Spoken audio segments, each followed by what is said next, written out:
Одбраната на првообвинетиот за пожарот во Кочани, сопственикот на изгорената дискотека Пулс, Дејан Јованов Деко, пред почетокот на денешното рочиште од судот побара да му биде заменет притворот со мерка куќен притвор поради сериозно и алармантно влошување на неговата здравствена состојба. Одбраната истакна предлог за укинување на мерката притвор, незина замена со предложување на мерка куќен притвор поради алармантно влошување на неговата здравствена состојба.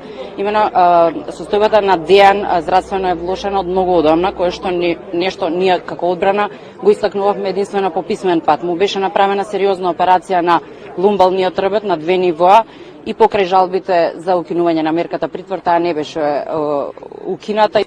Судејката Дијана Груевска-Илиевски на ова реплицираше. Сите лекари рекоа дека се потребни 3 дена мирување. Тие се поминети и затоа е денеска спроведен. Немаме такви сознанија од затворскиот лекар, а ние постапуваме по тоа. Изјави Груевска-Илиевски. На денешното рочиште се појавија тројца сведоци: Александар Јосифов, Драган Ананиев и Јана Захариева, која сведочеше први и одговараше на повеќе прашања. Захариева била заглавена во стампедото, се здобила со изгореници на целата лева рака и била во болница 42 дена. Никој не ме упати каде да се движам откако избувна пожарот од пиротехниката, каже таа во сведочењето.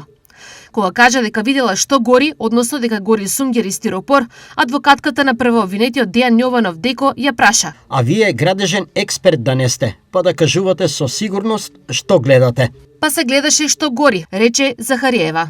Судот по паузата информираше дека првообвинетиот се пожалил на влошување на неговата здравствена состојба, пошто била повикана брза помош. По извршена интервенција, судот го информира дека на обвинетиот му е даден совет за земање храна и вода, што му беше понудена, но истиот ја одби.